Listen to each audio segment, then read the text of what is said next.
అమ్మా ఏం చేస్తున్నావు? రీల్స్ చూస్తున్నానమ్మా. రీల్సా? నేను కూడా చూస్తా. మన ఇంట్లో ఏ పూజ చేసుకున్నా వ్రతం చేసుకున్నా మన ఇంట్లోకి నెగటివ్ ఎనర్జీ ప్రవేశించకుండా ఉండాలి అన్నా, ఇంట్లో ప్రశాంతత లేకపోవడం, తరచూ గొడవలు అవడం.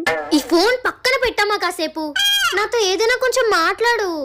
మాట్లాడడం అంటే గుర్తొచ్చింది. శనివారం పూట నూనె అది తేకు, శని చుట్టుకుంటది.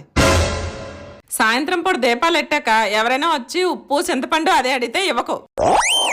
ఎవరికైనా డబ్బులు ఇవ్వాలనుకో ఇంట్లో నుంచి ఇవ్వకూడదు, ద్వారబంధం అవతలకి వెళ్ళి ఇవ్వాలి.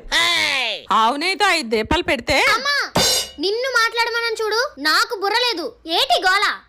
ఇలాంటివన్నీ పాటించకపోతే రేపు పొద్దున్న మొగుడింటికి వెళ్ళాక అమ్మను మించి దైవం ఉన్నదా?